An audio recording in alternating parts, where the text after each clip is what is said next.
The tiffin box trick नाम सुनने में थोड़ा अजीब लगता है ना, लेकिन ये एक ऐसी अनोखी मिलिट्री चाल की कहानी है जो सच में लगभग अविश्वसनीय लगती है। जरा सोचिए, एक तरफ सिर्फ 120 भारतीय सैनिक और उनके सामने पूरे 6000 पाकिस्तानी सैनिक। और इतना ही नहीं, उनके पास टैंकों से लैस एक पूरी ब्रिगेड भी थी। मतलब ये कोई बराबरी का मुकाबला तो बिल्कुल नहीं था। तो सबसे बड़ा सवाल यही उठता है कि आखिर मुट्ठी भर लंच बॉक्स एक पूरी की पूरी सेना को कैसे हरा सकते हैं। चलिए इस दिलचस्प कहानी की तह तक चलते हैं। इस कहानी का नाम इतिहास में दर्ज है, लोंगेवाला की लड़ाई।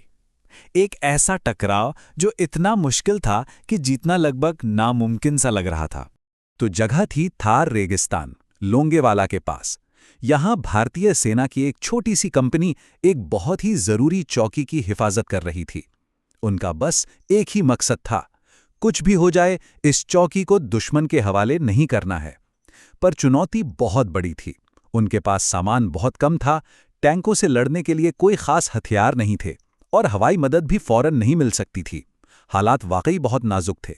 कहते हैं ना कि जब हालात मुश्किल हों तो इंसान का दिमाग ही सबसे बड़ा हथियार होता है।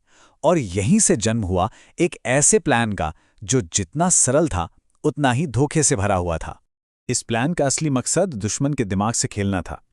उन्हें ये यकीन दिलाना था कि वो अनजाने में एक बहुत बड़े और खतरनाक जाल की तरफ बढ़ रहे हैं। तो ये प्लान था क्या आखिर? बहुत ही सिंपल पर कमाल का। पहला कदम, जितने भी खाली टिफिन बॉक्स थे उन सबको इकट्ठा किया गया। फिर उन बक्सों को रेत में उस रास्ते पर दबा दिया गया जहां से दुश्मन के टैंकों के आने की उम्मीद थी। इसके बाद इन सभी दबे हुए बक्सों को एक पतले से तार से जोड़ दिया गया जो ऊपर से साफ साफ दिखाई दे। और इससे हुआ क्या?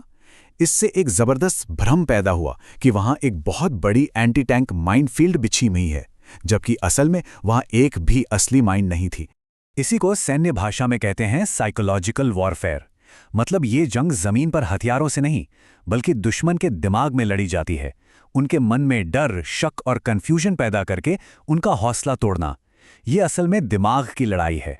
प्लान तो तैयार था, लेकिन असली परीक्षा उसे अमल में लाने की थी। और वो रात धोखे और जबरदस्त तनाव से भरी हुई थी। तो देखिए उस रात क्या हुआ।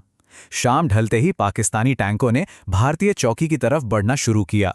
आधी रात के वक्त सबसे आगे वाले टैंक के कमांडर की नजर उस तार पर पड़ी जो उन दबे हुए माइंड से जुड़ा था। बस काम हो गया। उन्हें पक्का यकीन हो गया कि आगे असली माइनफील्ड है। रात के 2 बजे तक डर के मारे टैंकों का पूरा काफिला वहीं रुक गया। उन्होंने रास्ता साफ करने के लिए अपने इंजीनियरों को बुलाया और इसी बीच सुबह हो गई। जब सुबह हुई तो पाकिस्तानी सेना अब भी वहीं फंसी हुई थी और तब तक भारतीय वायुसेना वहां पहुंच चुकी थी। अब दुश्मन के टैंक खुले मैदान में एक ही जगह पर रुके हुए एक आसान निशाना बन चुके थे। एक बहुत मशहूर कहावत है, युद्ध में सबसे शक्तिशाली हथियार दुश्मन का दिमाग होता है। और लोंगेवाला में इसका सबसे सटीक उदाहरण देखने को मिला। यहां हथियार से ज्यादा दिमाग के एक छोटे से खेल ने लड़ाई का पूरा रुख ही पलट दिया। तो इस शानदार धोखे का नतीजा क्या निकला? इसकी विरासत आज भी सैन्य इतिहास में एक मिसाल के तौर पर याद की जाती है। 36 ये उन पाकिस्तानी टैंकों की संख्या है जो या तो तबाह कर दिए गए या जिन पर कब्जा कर लिया गया। और ये सब सिर्फ इसलिए मुमकिन हुआ क्योंकि उस एक चाल ने उन्हें कई घंटों तक एक ही जगह पर रोके रखा। नतीजा ये हुआ कि पूरी की पूरी पाकिस्तानी ब्रिगेड को पीछे हटने पर मजबूर होना पड़ा। ये भारत के लिए एक ऐसी निर्णायक जीत थी जिसकी किसी ने उम्मीद नहीं की थी। एक नामुमकिन सी जीत जो सिर्फ हिम्मत और होशियारी के दम पर हासिल की गई थी। तो आखिर में ये कहानी एक सवाल छोड़ जाती है कि जब हालात बिल्कुल खिलाफ हों तब इंसानी सोच और रचनात्मकता की असली ताकत क्या होती है? शायद यही कि सबसे बड़ा हथियार लोहा नहीं बल्कि एक आइडिया होता है।